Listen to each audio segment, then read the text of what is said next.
É 1935. E com os nazistas fazendo suas primeiras investidas no cenário europeu, alguns líderes estão em alta. Outros estão por baixo.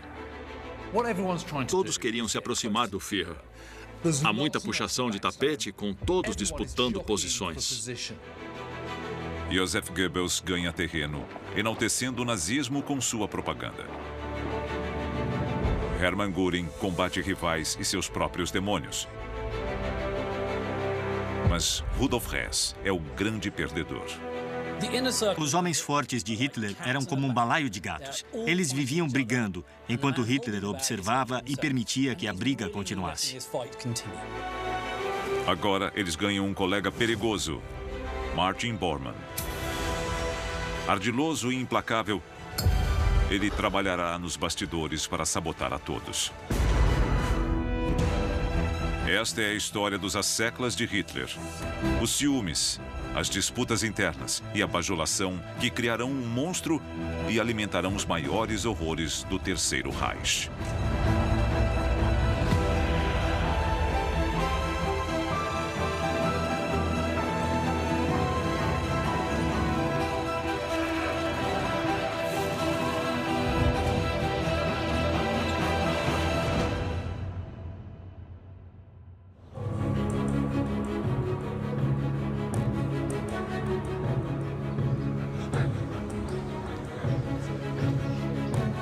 É 1935 e Rudolf Hess, o delegado do Führer, recebe um pedido de seu líder. Um pedido que ele não pode negar.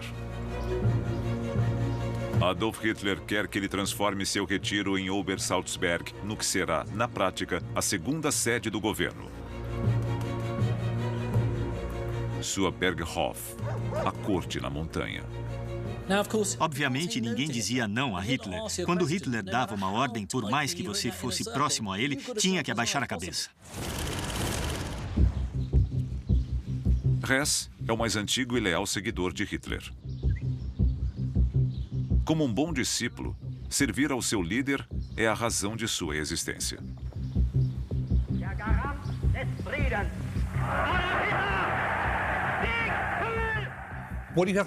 Lembre-se que Hess é totalmente dedicado a Hitler. Um capacho completo. E ele não era um completo idiota.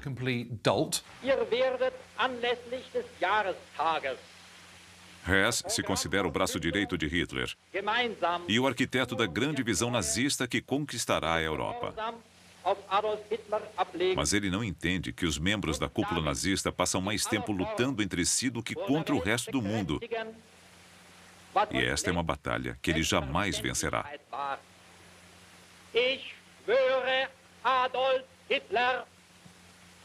Ele estava perdido naquele mundo extremamente maquiavélico de disputas pelo poder. Hess é um homem de ideias, que prefere a teoria à prática. E gerenciar um projeto de construção em Obersalzberg, mesmo para seu amado Führer, não combina com seus talentos. Não era uma tarefa muito glamurosa. Ele era o delegado do Führer e foi incumbido de reformar a casa de Hitler. Então Hess decide delegar. E ele conhece o homem perfeito para assumir a tarefa. Seu próprio assessor, Martin Bormann. Ele passou a bola para Martin Bormann e disse: dê um jeito em Obersalzberg. Seria uma decisão fatídica, porque aquela ordem foi uma transferência acidental de poder de Hess para Bormann.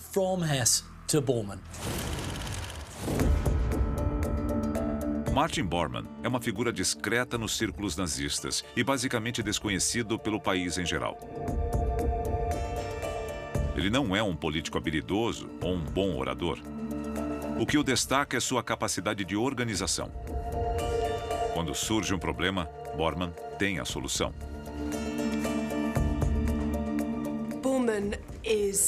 Bormann era grosseiro, um bruto.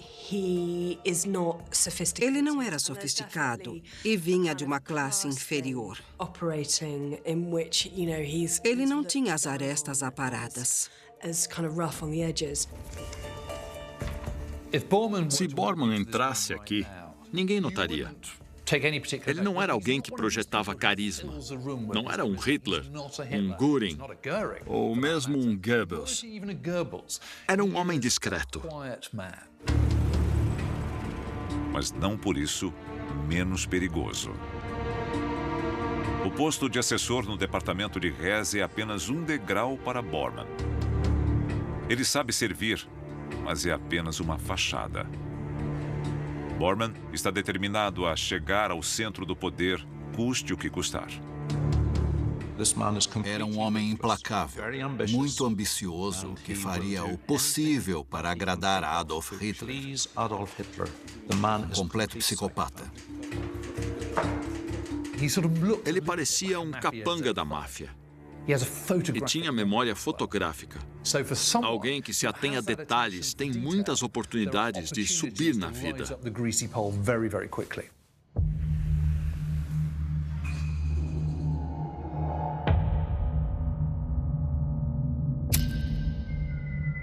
E é exatamente o que ele faz, graças à oportunidade dada inocentemente por seu chefe Hess. Martin Bormann sabe como a Bavária é importante para o Führer. Hitler visitou a pequena cidade de Berchtesgaden pela primeira vez há 12 anos e se apaixonou pela região. Ele alugou e depois comprou uma casa de férias nos arredores, em Obersalzberg. O nome da casa era Haus Wachenfeld. Ele passou um bom tempo naquela casa em Obersalzberg. E depois ele comprou a casa. Agora, a casa está sendo totalmente reconstruída como centro de um enorme complexo na encosta da montanha.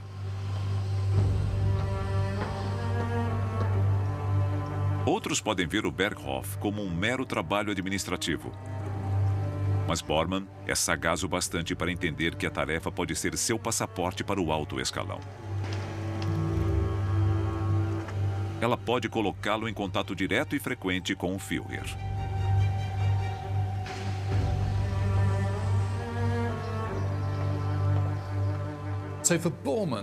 Então, para Bormann, reformar o lugar favorito de Hitler no mundo era uma grande oportunidade. Ele sabia disso e ia agarrá-la com as duas mãos. Enquanto o retiro de Hitler na montanha passa por uma ambiciosa reforma, o país todo também parece renascer.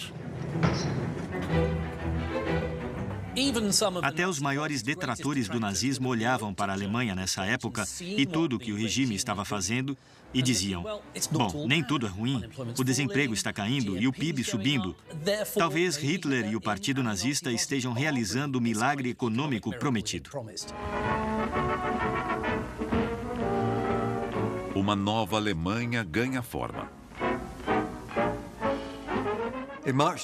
Em março de 1935, houve a primeira transmissão de TV da Alemanha. Pouquíssimas pessoas podiam recebê-la. Era só um primeiro experimento.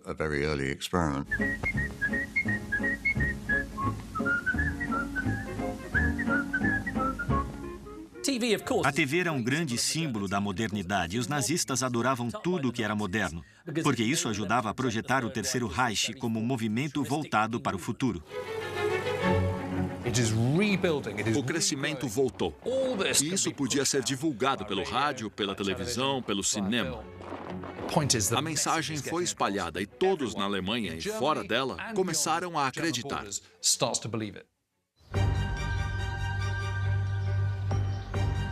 E Bormann quer garantir que nada reflita essa confiança no novo Reich com mais intensidade do que a Camelot do Führer sendo erguida nos Alpes bávaros.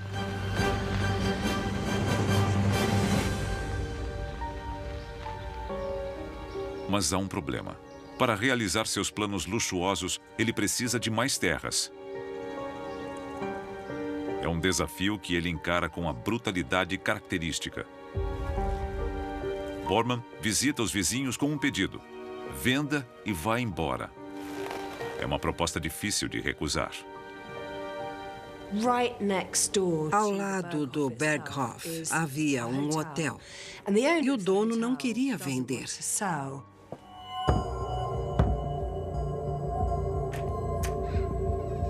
Mas os métodos de Bormann podem ser muito persuasivos. Martin Bormann estava determinado a comprar o prédio, mas o dono estava relutante e se recusou a vender. A resposta de Bormann é rápida e impiedosa. Ele envia o dono ao campo de concentração de Dachau. O dono mudou de ideia sobre vender o hotel. Bormann ofereceu um preço que não era justo na época pelo prédio. E no último minuto, pagou consideravelmente menos. Ele ficou com uma boa parte do valor combinado.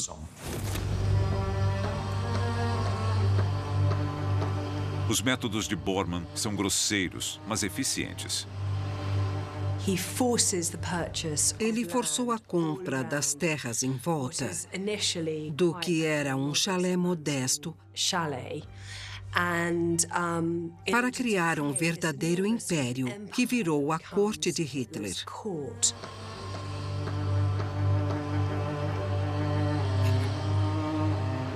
Com o novo Berghof ganhando forma, Bormann está em seu elemento, dando ordens aos operários e fazendo de tudo para cumprir os desejos do Führer.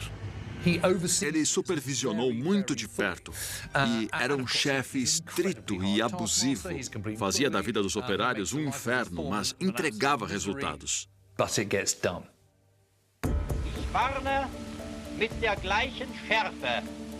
Enquanto a reputação de Bormann aumenta, seu chefe Rudolf Hess está ocupado demais para perceber que seu assessor está lhe passando a perna. E mesmo depois de dar a Bormann acesso ao Führer, Hess não aprende a lição. Ele está prestes a cometer o mesmo erro novamente. Albert Speer é um jovem arquiteto trabalhando em vários projetos do Ministério de Hess, incluindo o Comício de Nuremberg, onde os fiéis reafirmam sua lealdade ao Führer e ao Partido Nazista.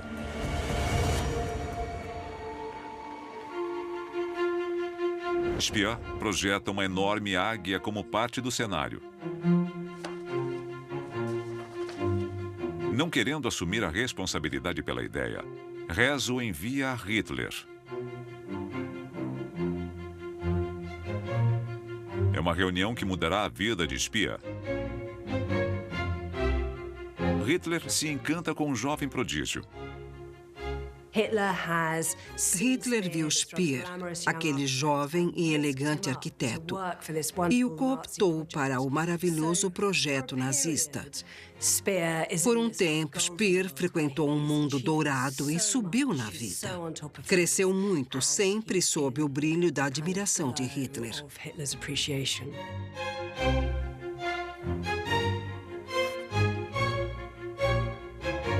Logo, Speer é nomeado o arquiteto oficial de Hitler. Ele mal consegue acreditar que saiu do nada para se tornar um membro do alto escalão nazista em menos de 4 anos.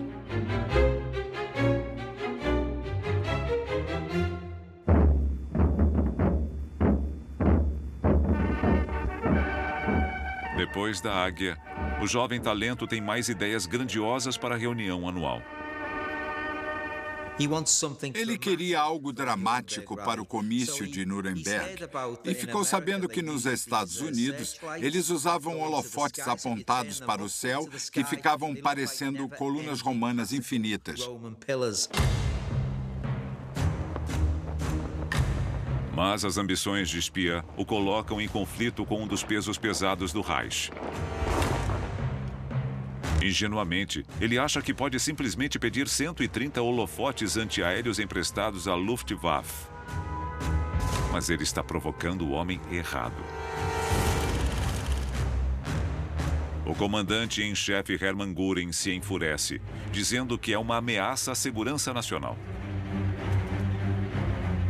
Göring disse que ele não podia pegar equipamento da Luftwaffe e usar em ocasiões cerimoniais. É claro que ele só estava com ciúme da rápida ascensão de Albert Speer, mas isso revela como seu ego era frágil. Determinado, Speer passa por cima de Göring e fala diretamente com o Führer. Hitler concorda com seu protegido e contraria o renomado herói de guerra. Ele era um novato, um jovem abusado que chegou e conquistou as atenções do Führer, o que era irritante.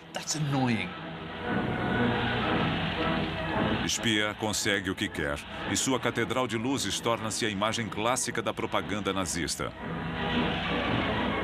O recém-chegado à cúpula do partido derrotou o veterano, mas fez um inimigo incapaz de perdoar ou esquecer. Era o tipo de coisa que incomodava alguém como Göring, mas Speer achava que bastava ficar um pouco atento. Ao introduzir novos membros à cúpula nazista, Rudolf Hess perde pontos com a velha guarda.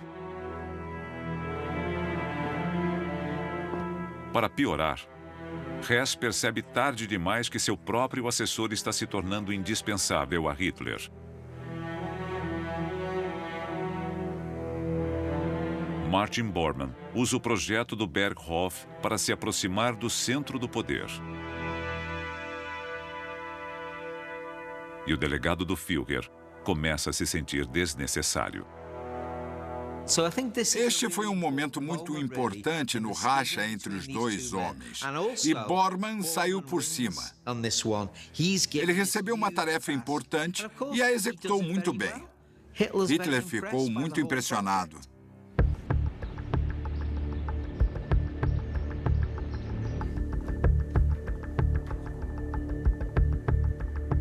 Hess não é o único membro da velha guarda sob pressão. Hermann Göring começa a ficar preocupado com os planos expansionistas de Hitler, quando o Führer define um primeiro alvo: a Renânia.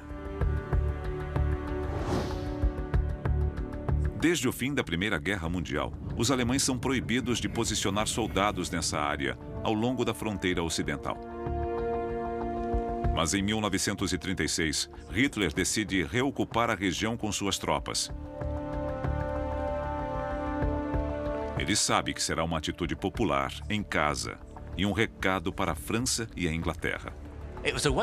Ele estava dizendo, não somos mais um Estado vassalo, preso ao Tratado de Versalhes.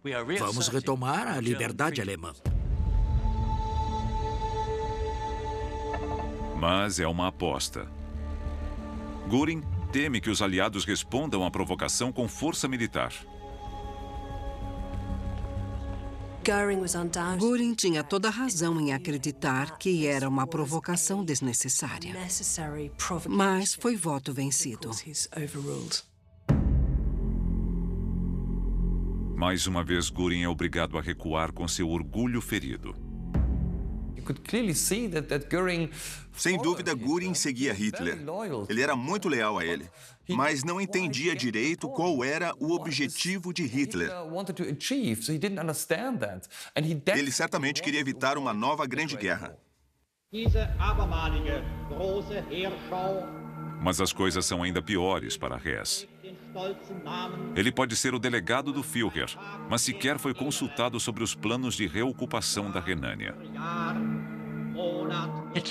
Hitler não permitiu que certas pessoas fossem informadas, e uma delas foi Hess, sugerindo que ele não estava no alto da hierarquia.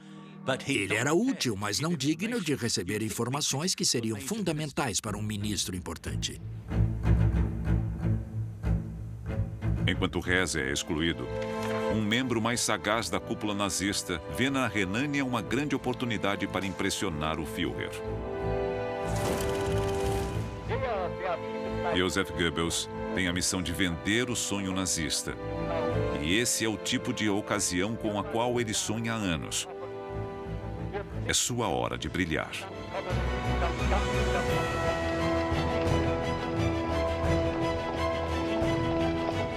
As tropas marcham, acompanhadas por um exército de cinegrafistas e repórteres de Goebbels. Pela primeira vez desde 1918, ele diz: os alemães podem se orgulhar de algo. A mensagem é alta e clara. A Alemanha está em ascensão novamente. Nós vemos os soldados marchando e uma mulher vem correndo e prende uma flor ao uniforme de um deles, simbolizando a esperança da Alemanha em Hitler. E a aposta dele funcionou.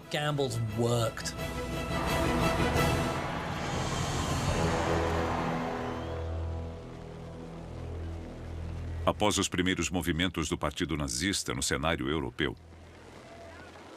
alguns de seus líderes estão em alta, enquanto outros parecem perdidos. Goebbels criou uma onda de euforia na Alemanha e voltou às graças de Hitler.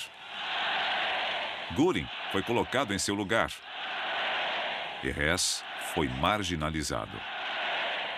Mas para Martin Bormann, as coisas não podiam estar melhores. Nos Alpes bávaros, ele garante que a construção do Berghof de Hitler, sua corte na montanha, seja concluída no prazo e com a maior qualidade possível.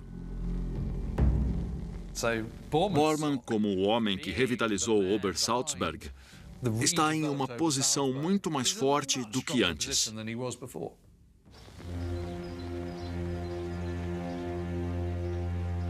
No lugar da antiga casa, existe agora uma residência bem mais imponente, digna de receber o Führer.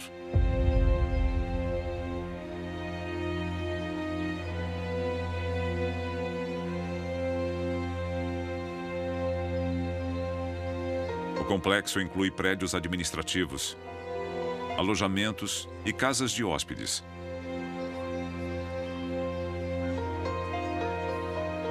Para o povo alemão, o Berghof se torna um lugar de peregrinação.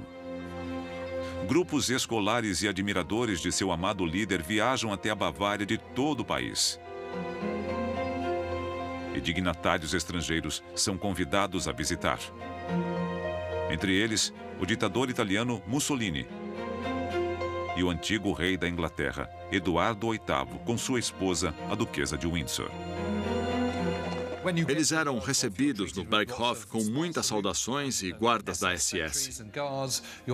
No interior, tudo era muito luxuoso. Não havia dúvida de que era o lar do líder do Terceiro Reich.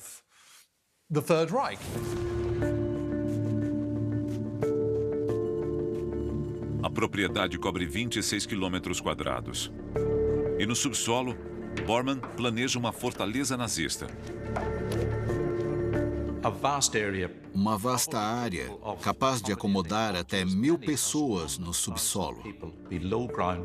Segundo os aliados, seria uma fortaleza subterrânea onde Hitler poderia resistir a um ataque.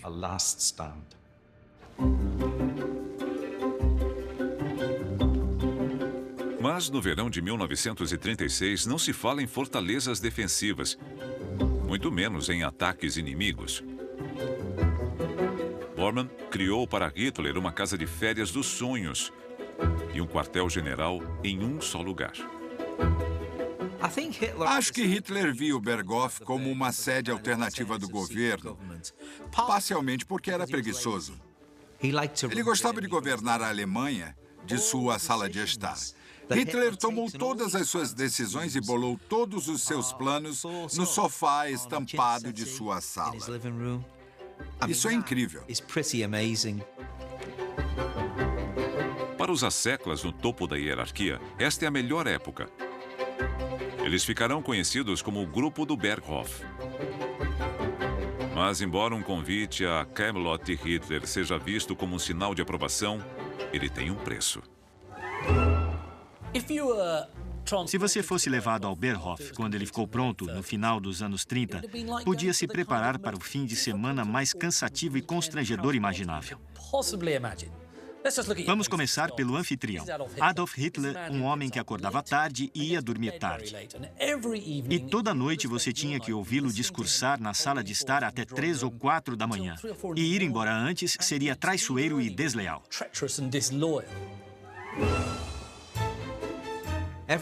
Todos os outros morriam de tédio, mas ele adorava a ideia de uma boa refeição, seguida de um filme de Hollywood, seguido por um monólogo dele que ia até às 3 da manhã. Ele achava maravilhoso.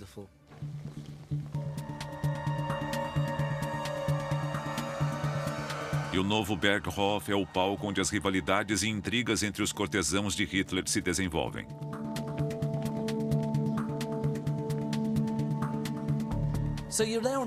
Aí você estava na varanda usando suas melhores roupas quando Hitler aparecia e você tinha que entretê-lo, ser bonzinho e falar as coisas certas.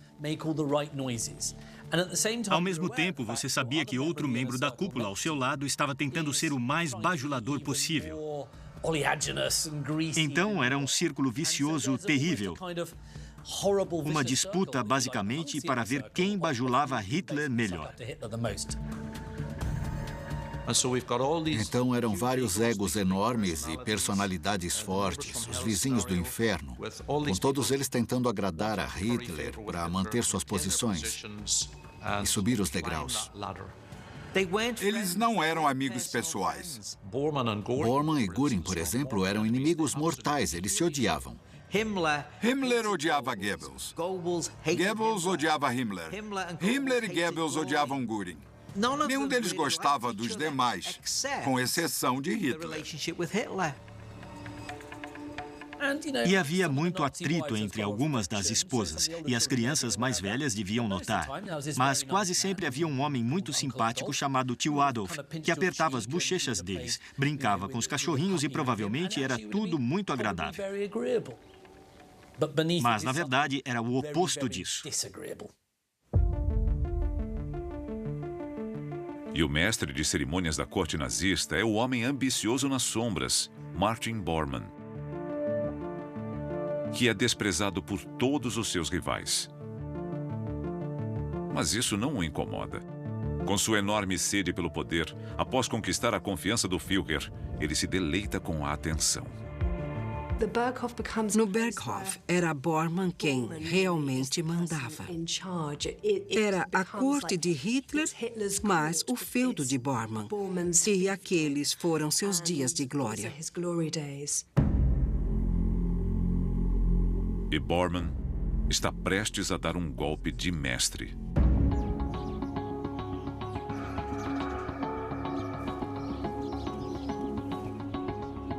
Ele confisca um orfanato local e se muda para lá. É uma das maiores casas da área e logo acima do Berghof. Bormann já estava controlando o acesso a Hitler. Agora, ele é literalmente seu porteiro. A casa dava para o Berghof, então ele podia ver quem entrava e saía de lá de seu próprio lar. Não precisava que ninguém o informasse. Tarde demais. Os outros membros do círculo percebem que foram passados para trás por Bormann e correm para se reafirmar. Todos queriam saber quem Hitler estava convidando para o Berghof, quem estava andando com ele. E queriam ficar por perto para marcar território e não deixar que ninguém mais se aproximasse de Hitler.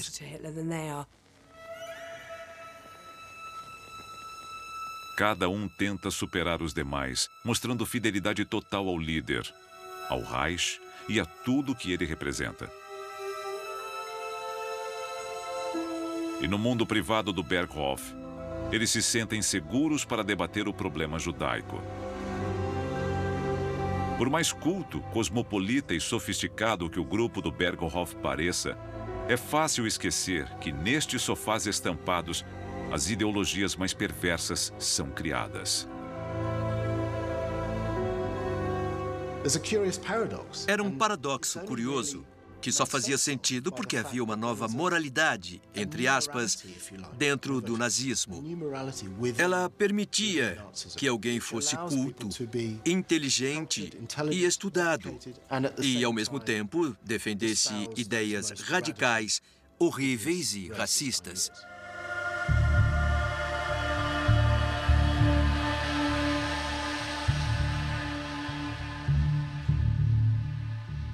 Nos bastidores, Bormann fecha o cerco aos seus rivais e se transforma no cão de guarda de Hitler.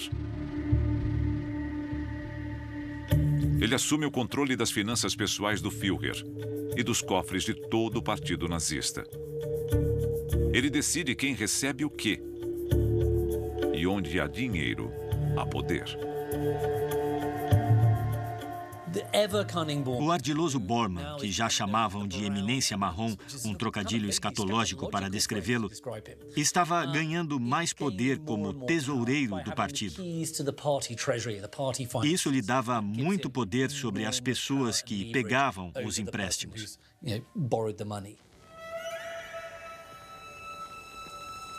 Com o poder de Bormann crescendo, a influência de Hess, ainda seu chefe na teoria, continua a diminuir. Ele é a única pessoa ausente destas imagens descontraídas gravadas no retiro. A maior evidência da marginalização de Hess é o fato de ele não estar nas filmagens do Berghof. Ele aparece raramente. Ele não era uma figura popular, era um pária.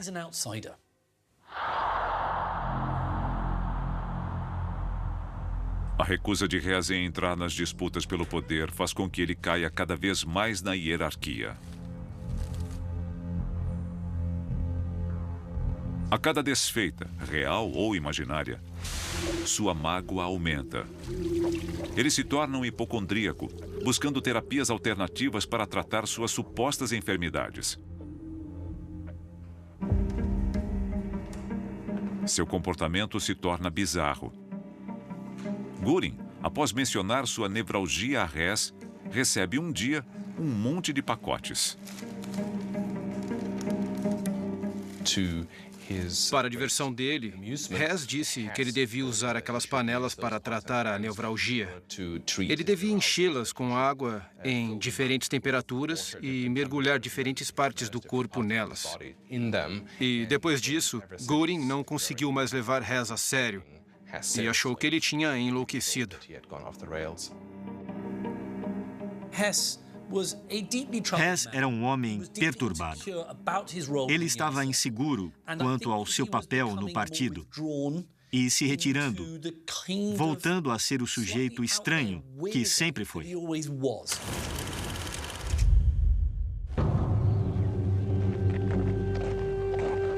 Mas Hess ainda é útil na preservação de seus contatos com os apoiadores do nazismo na Áustria, onde o partido foi banido após um levante fracassado.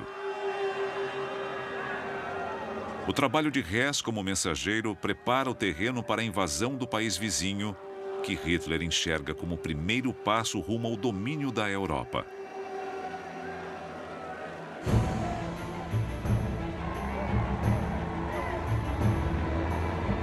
Mas quando as palavras se transformam em ação e a operação de tomada da Áustria começa, o delegado do Führer é deixado de lado. É Göring quem lidera as tropas.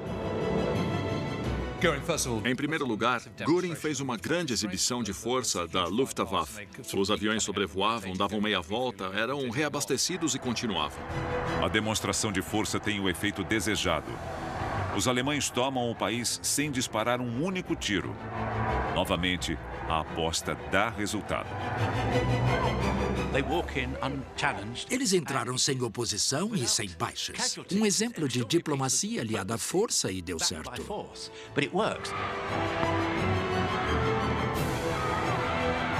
Anschluss, ou união da Alemanha com a Áustria, é o maior triunfo de Hitler até o momento. E os austríacos parecem receber seus novos mestres de braços abertos. Como na Renânia, funcionou. Se funcionasse, ótimo. Se não, seria um desastre. Mas deu certo. Ninguém desafiou o blefe. Depois de fazer todos os preparativos, este deveria ser o momento de Hess. Mas quando Hitler é aplaudido pelas multidões em Viena, não há nem sinal do delegado do Führer. Podia ser a maneira de Hitler dizer: você não está nas primeiras fileiras dos que vão me servir daqui em diante.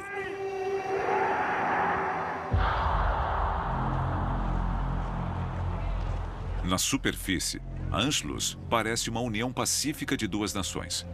Mas no dia seguinte ao discurso da vitória de Hitler, o terror tem início. Ele é liderado por Heinrich Himmler, um dos homens do Berghof que se consideram cultos e sofisticados. Ele é o covarde aspirante a soldado que não possui experiência militar para enfrentar exércitos. Em vez disso, ele ataca civis indefesos. Sua SS começa a deter milhares de judeus e a colocá-los sob custódia protetora. Os judeus eram presos, tinham as propriedades confiscadas, eram levados para campos e, às vezes, executados por nazistas austríacos. Foi o começo do programa aberto de antissemitismo e o modelo que seria transferido para a Alemanha.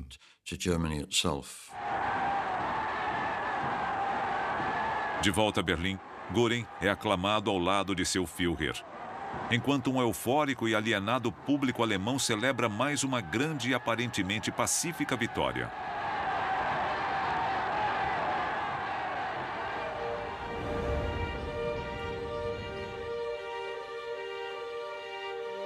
Agora, longe dos horrores da Áustria, Hitler mergulha nos ideais elevados de sua visão arquitetônica para o Reich. Albert Speer encanta seu patrono com planos para renovar o centro da capital. A escala é impressionante, digna de um império que durará 1000 anos. Ambos tinham planos grandiosos para como a Alemanha seria. Prédios enormes, com grandes domos e arcos. E Hitler dizia: adorei, diga mais. Que tal se fizermos isso? É uma ideia brilhante, meu filho. Hitler quer até mudar o nome de Berlim para Germânia, o nome dado à região pelos antigos romanos. A nova cidade será seu legado para o povo alemão. E Speer o transformará em realidade. Speer e Hitler incentivavam um ao outro. Os dois eram visionários e se consideravam artistas. Mas há uma linha fina separando os visionários dos sonhadores. E eu diria que eram ambos sonhadores.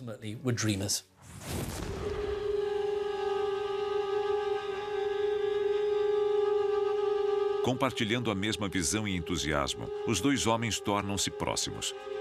Speer é uma das poucas pessoas capazes de contornar a muralha erguida por Bormann e acessar Hitler diretamente. Para Bormann, o relacionamento de Speer com o Führer é uma ameaça que ele precisa neutralizar.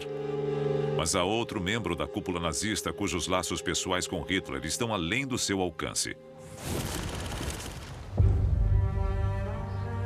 Essa pessoa é Eva Braun. Ela é a amante de Hitler há 6 anos.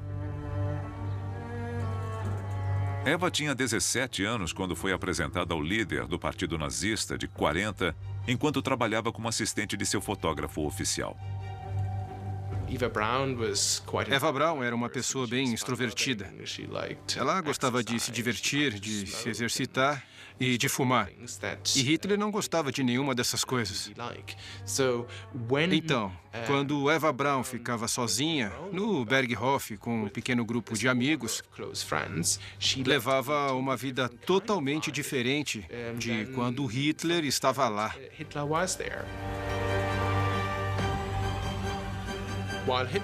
Quando Hitler aparecia, o que ela sempre desejava, eles tinham momentos íntimos que ela valorizava muito. Mas também se ressentia de não poder ser ela mesma e de ser escondida por ele.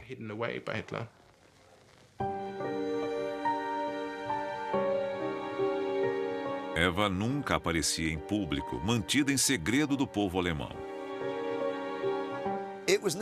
Era necessário para a imagem de Hitler que, como Elvis, no começo da carreira, ele não tivesse uma namorada, porque isso decepcionaria suas fãs. Seria ruim para Hitler, o astro da política alemã, ser visto em uma relação romântica, conjugal ou sexual com uma mulher. Por isso, Eva era mantida em segredo. Eva Braun pode parecer uma típica garota inocente em seus filmes caseiros. Mas ela tinha uma influência única sobre o Führer, e seus rivais na cúpula nazista sabiam disso.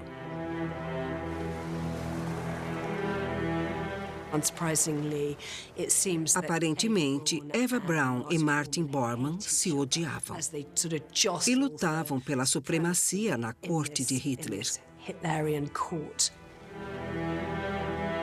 E as esposas dos líderes nazistas também são cautelosas com Eva. Elas se envolvem nas intrigas e nos conflitos tanto quanto seus maridos. Mas para que seus parceiros se aproximem de Hitler, elas sabem que precisam cair nas graças da jovem Eva, por mais que isso as irrite. Muitas mulheres se hospedavam no Berghof, mas a maioria desprezava Eva e a menosprezava por não ser casada, por ser amante de Hitler, por ser alguém que não devia ter aquela posição. A única esposa que não aparece nas filmagens de Eva é Amy Goering, a temida parceira de Hermann. Em público, a glamurosa Amy gosta de ser vista como a primeira-dama do Reich, um modelo de comportamento para as mulheres alemãs. Ela detesta Eva e não a considera digna do Führer. A inveja também devia ter um papel, porque, graças ao seu relacionamento com Hitler, ela estava muito próxima do poder pelo qual os maridos delas lutavam.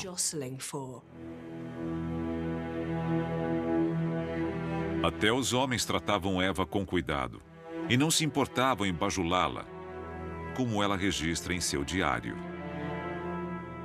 Goebbels me mandou um lindo colar de pérolas e escreveu: "O mais belo presente que posso dar ao meu honrado e amado Führer é este pequeno símbolo do meu respeito por você."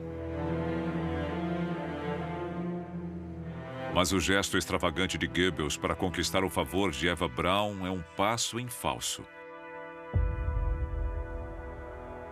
Goebbels, apesar de toda a inteligência, continua impossível. Ainda não sabe que Adolf odeia pérolas e que não me deixa usá-las em sua presença. Ele diz que dão azar.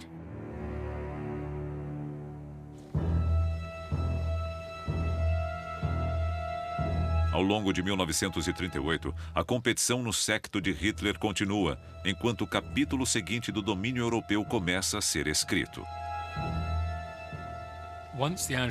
Depois do sucesso da Anschluss, todos sabiam que Hitler voltaria suas atenções para a Tchecoslováquia. O oeste da Tchecoslováquia, a região dos Sudetos, abriga uma minoria de habitantes de língua alemã, que já está sendo mobilizada em apoio à causa nazista. O plano de Hitler é usá-la como uma desculpa para invadir. Mas ele não pode marchar sem uma justificativa. Mais uma vez, ele recorre ao seu ministro da propaganda, Joseph Goebbels, em busca de um pretexto. Isso mostra o quanto Goebbels estava envolvido com a política externa e a ideologia de Hitler. Se Hitler decidisse invadir a Lua, Goebbels se vestiria de astronauta. Ele era esse tipo de pessoa, ele se envolvia em todas as ações de Hitler e não questionou essa última.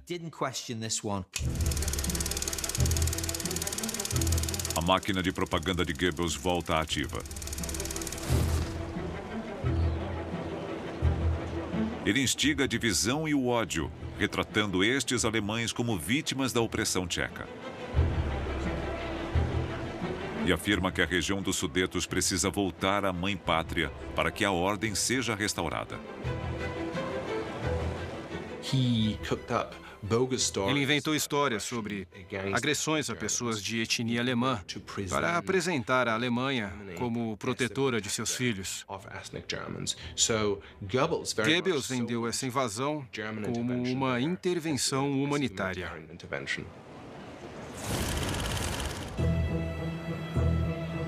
Depois de recuperar o respeito de Hitler após o sucesso da Anschluss, Göring pede cautela mais uma vez. Seus instintos de soldado lhe diziam para avançar, tomar território, conquistar. Mas ele era pragmático o bastante para entender que a ação militar era arriscada. Bastava uma escolha errada para o castelo de cartas desmoronar.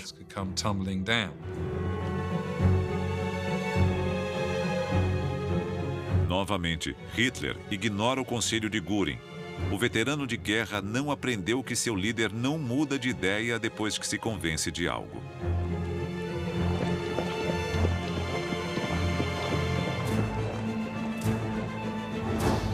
Tropas alemãs invadem a região dos Sudetos e não param por lá. 6 meses depois, elas avançam e ocupam outra parte da Tchecoslováquia. É outra aposta bem-sucedida e o castelo de cartas de Hitler continua em pé. E mais uma vez, Göring precisa engolir seu orgulho. Para Göring foi uma decepção. Ele era, em sua própria percepção, o segundo homem mais importante da Alemanha. E agora, no outono de 38, primavera de 38, pela primeira vez estava perdendo poder e não ganhando. Foi um golpe para Göring.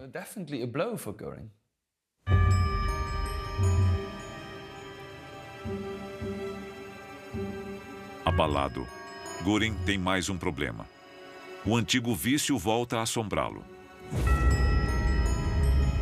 15 anos antes, durante a tentativa de golpe em Munique, Göring é baleado e gravemente ferido. Tratado com morfina para suportar a dor, ele se torna dependente da droga. Ele leva 2 anos para largar o hábito. Mas agora, outro problema médico o leva de volta à morfina. Göring teve problemas dentais graves, que exigiram uma cirurgia dolorosa. Como parte da recuperação, o dentista receitou analgésicos que continham opiáceos.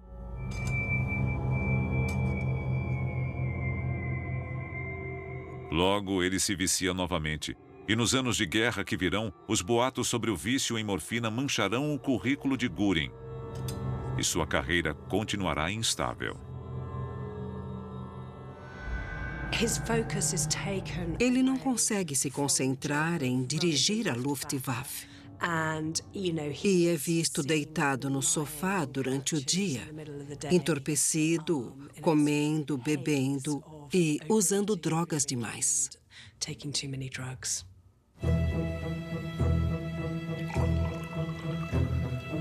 É o aniversário de 50 anos de Hitler. Tudo corre como planejado. A Áustria e a Tchecoslováquia foram incorporadas à nova Alemanha sem derramamento de sangue. O Führer reina supremo e o grupo de Berghof está em clima de festa. Os líderes nazistas sabiam que era um momento chave. Era quando podiam agradar um pouco mais, fortalecer um pouco mais as suas próprias posições. Mas que presente dar ao homem que tem o maior império desde o Kaiser? Os líderes estavam disputando para ver quem daria a Hitler o melhor presente. Parecia um aniversário de criança. Todos queriam receber o maior elogio do aniversariante, se dessem o melhor presente.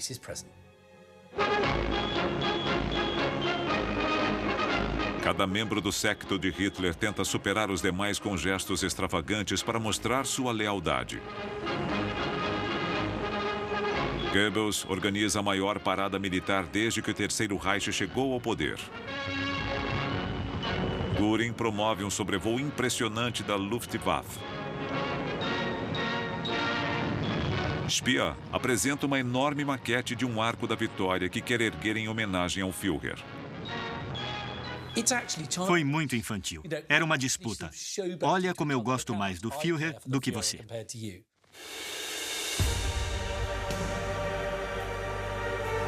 Mas Bormann, previsivelmente, supera a todos. A um custo enorme, ele constrói uma linda casa de chá no alto da montanha, acima do Berghof, que depois os aliados chamarão de Ninho da Águia. O Ninho da Águia é um prédio espetacular. Ele domina a área. Foi a cereja do bolo de aniversário.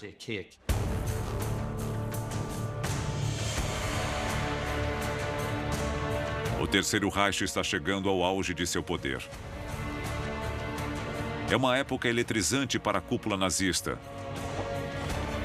Eles estão no topo da montanha e encaram o futuro com otimismo.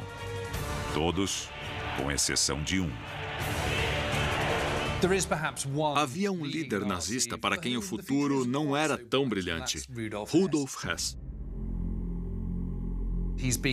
Ele tinha sido superado por pessoas que eram melhores do que ele, mais espertas, mais sagazes, mais maquiavélicas, mais implacáveis e mais ambiciosas. Então, o futuro de Hess não era ensolarado. Mas o delegado do Führer ainda não está pronto para desistir. Uma ideia radical começa a tomar forma em sua mente. É a sua maneira de passar para trás os adversários, recuperar o favor de Hitler e criar um pacto que dará à Alemanha o domínio sobre toda a Europa continental. O plano secreto de Hess levará ao episódio mais bizarro da Segunda Guerra Mundial.